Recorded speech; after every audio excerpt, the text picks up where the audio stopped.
We see Clytemnestra meeting Orestes, and Clytemnestra tells him, did they tell you that we bear the burden of an inexpiable crime committed 15 years ago? Yes, they told me that. And that Queen Clytemnestra bears the heaviest load of guilt, that men shudder at her name? That too I heard. And yet you have come here, stranger. I am Queen Clytemnestra. So Clytemnestra tries to establish before Orestes that they are suffering from guilt, and the murder that took place 15 years ago, that is not condoned by anybody, and Clytemnestra bears the heaviest guilt among all of them because of conspiring against her husband. So it is an attempt to draw pity, and Electra tells Orestes that you do not give in to this suggestion. Self-pity is the national pastime in our city. Don't pity her, Philebus. The Queen is indulging in our national pastime, the game of public confession. Here everyone cries his sins on the housetops. On holidays you will often see a worthy shopkeeper dragging himself along on his knees, covering his hair with dust and screaming out that he is a murderer, a libertine, a liar, and all the rest of it. So the theatricality, the ritual aspect of this practice of mourning or lamentation, there is something hypocritical about it. There is something wrong about it. There is something false about it. This is nothing but a way of attempting to legitimize that which was a crime. So just because Eurystheus has made it compulsion that everybody must lament the crimes for being guilty, directly or indirectly, of the murder, that does not make the murder of Agamemnon not a crime. That does not condone the crime. Therefore, there is no truth in this. So what Eurystheus has created is an ideology, ritualistic mourning, some kind of a false religion, and so on. And here,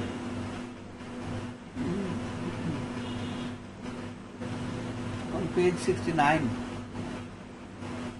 Clytemnestra remembers her crime and thinks about it. 15 years ago, men said I was the loveliest woman in Greece. Look at me now and judge my sufferings. Let me be frank, young stranger. It is not the death of that old lecher that I regret.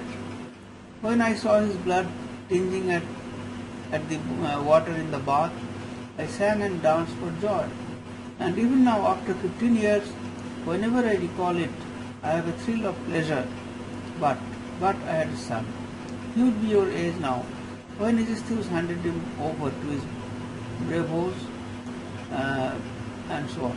So Clytemnestra actually expresses the idea that she had from time to time a secret pleasure or joy when she thought of Agamemnon's murder. Therefore she is not actually repentant of that murder. But being propelled by Eurystheus, she has made her repentance or false repentance a ritual. We may say a frozen attitude. And there is nothing genuine in it. And in the next paragraph, Clytemnestra presents this idea that what she did was by chance. So she says that she tells Electra that now you are young, but when you grow up, then you will think of your past deeds, and some of those deeds will be wrong, but you can do nothing about them. And then at last you will realize that you staked your life on a single throw of the dice, and nothing remains for you but to drag your crime after you until you die. For that is the law, just or unjust, of repentance. Then we will see a change come over your young pride. So this is an expression, as I said earlier, of the uncertainty and the chance element in life. So one's deeds are like the throw of a dice, and once committed, later one cannot do anything about them, but must drag them like past memory and suffer the consequences. But as I said, that it is not a reflection of the existentialist philosophy or the point of view of existentialist philosophy. It is true that there is a chance element in the situation in which man finds himself. Over this situation, man does not have any control.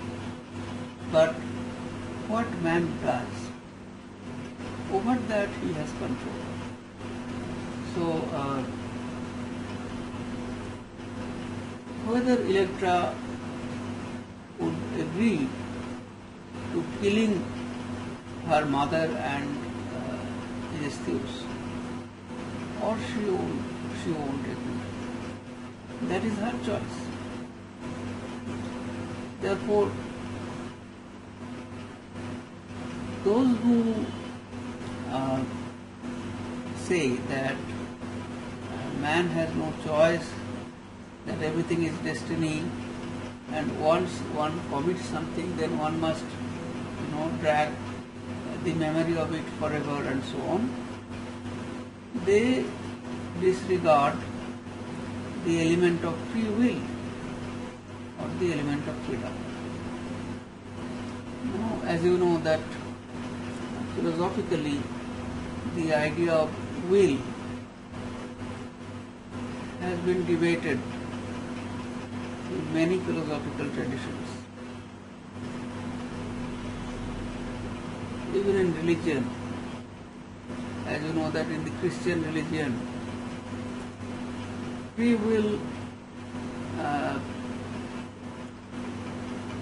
leads to sin, according to the dominant Christian thought. And a good Christian is supposed to surrender his or her will to that of God. As Dante gives the most famous expression in the Divine Comedy, "In thy will is our peace."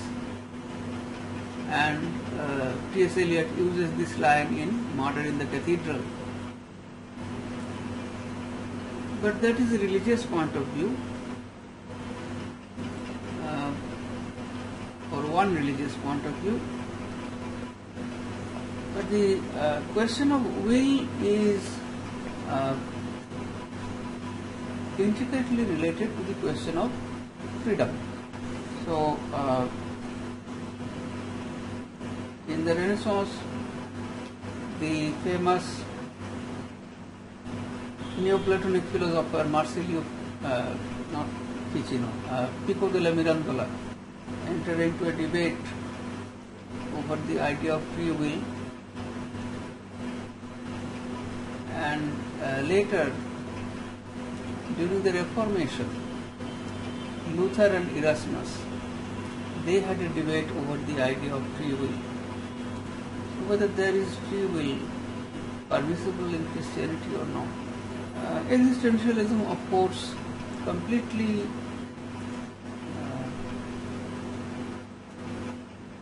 severed its connection with the past philosophical and religious debate on this matter, because it is based upon nihilism. And therefore we see that there may be an expression of will. In Nietzsche's philosophy, there is a forceful expression of will, which makes this philosophy very dear to the fascists. But Sartre deviates from Nietzsche, deviates from nihilism by suggesting that freedom is a matter of choice, and one should always choose for fighting against oppression or for the freedom of others. Now you might wonder that this sounds more like an ethical proposition, that you do something which is good for others. Sounds like charity. But Sartre does not base his idea of freedom on such ethical propositions. But he thinks that one must fight against oppression and try to liberate others from oppression. And one must make this choice, because unless everybody is free, there is no true freedom in this world. So from Sartre's point of view, even though man finds himself not linked to others, that is, there is a basic alienation in every individual, but man can fight against this alienation by linking himself to other individuals, by fighting for their freedom too, and not only his own freedom. So this premise allows existentialism to find a rationale or a rationale for aligning oneself to a particular cause of a particular community or group.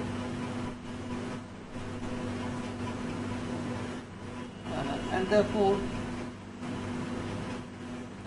here we see Orestes aligns himself, even though he was alienated earlier, he aligns himself to the cause of the people of Argos, and he fights for their freedom.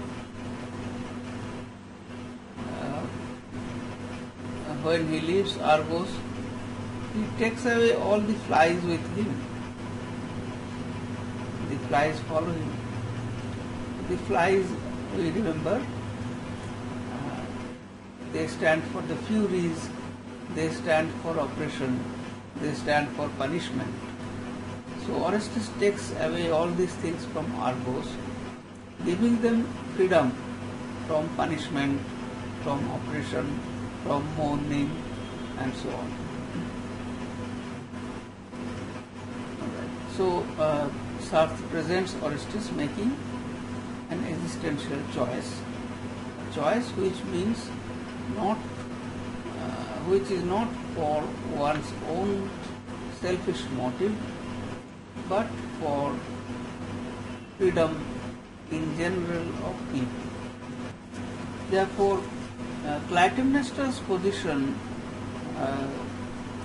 described through these lines, these speeches, is something which is rejected by the action of Orestes. So Orestes does not believe in this kind of uh, carrying the burden of guilt forever, and which is actually a false guilt, as we will see, because Clytemnestra is not actually repentant. So this point of view is rejected by Orestes. Then Clytemnestra and Electra, they talk about the ensuing event, the ritualistic observation of the Day of the Dead. Electra says, would you believe it, each year when this anniversary comes round, the townspeople gather outside the cavern, soldiers roll away the stone, and our dead, so they say, come up from hell and roam the city. Places are laid for them at every table, chairs and beds made ready, and the people in the house huddle in corners to make room for them during the night watches. So we see that people here believe in almost some kind of a physical presence of the dead, and they make room for them in their houses. They huddle in a corner. The dead are imagined to be coming out from the cave, the door to which was guarded by a big rock, which the soldiers remove, and as the entrance of the cave is opened, the dead come out. So we see that there is a kind of a coarse imagination here, that dead people actually come out and mingle with the living. Then Zeus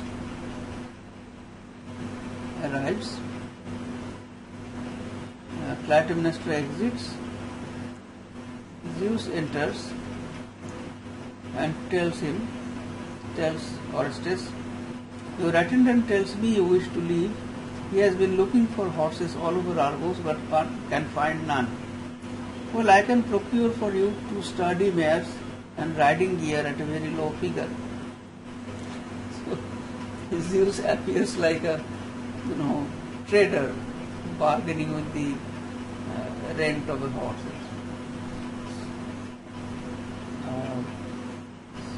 Zeus actually wants Orestes to leave because he knows that Orestes is a threat to the status quo in Argos, and he tries his best so that Orestes leaves.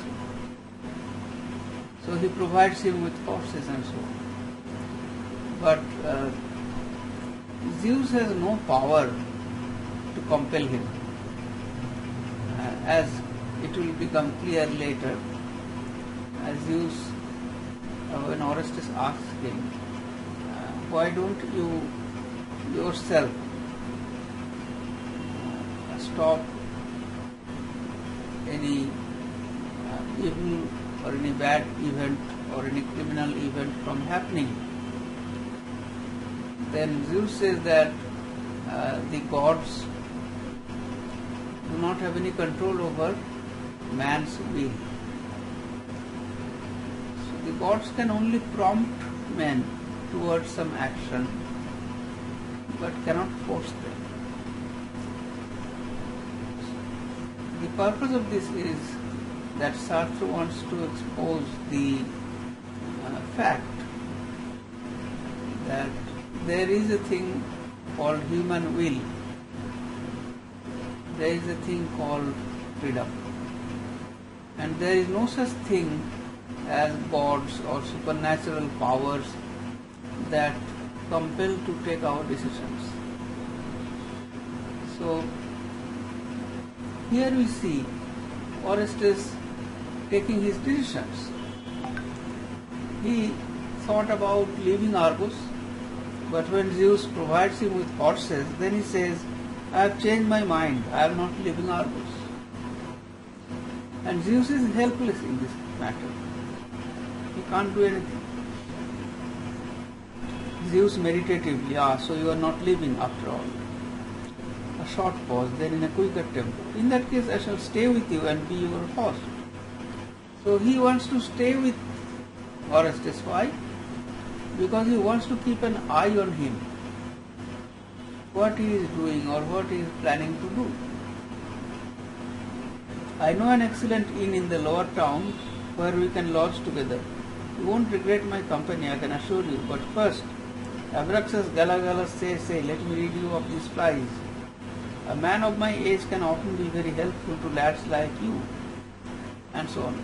So, this taking recourse to magical tricks by Zeus, removing the flies, it demeans him as a god. A god is not supposed to play such trivial magical tricks. I am old enough to be your father. You must tell me all about yourself and your troubles. So come, young man, don't try to shake me off. Meetings like these are often of more use than one would think. Consider the case of Telemachus. You know who I mean? King Ulysses' son. One fine day he met an old worthy of the name of Mentor who joined forces with him. Now I wonder if you know who the old fellow Mentor really was. So he goes on telling him the story to suggest that such meetings are not vain. He only stops from telling him that he is Zeus. But what he suggests is that when young men meet old people, those meetings have some ulterior end. So it could be a god in disguise who would guide the young man. Right. So the purpose here is to indicate that Zeus tries his best to brainwash Orestes, to convince him that he should not interfere in the matters of Argos and he should go back. But as it appears that Orestes has a mind of his own, and he rather finds Zeus to be an interference, and he does not obey him at all. So we may say that this is an expression of the idea of freedom. So Orestes has his freedom to make his own decisions. He does not believe in any religion, any god, and any supernatural force, nemesis, or anything. So in these respects we see that Sartre's Orestes is very different from the Orestes of Greek tragedy. Alright, so with this the first act ends, and we will end our class here.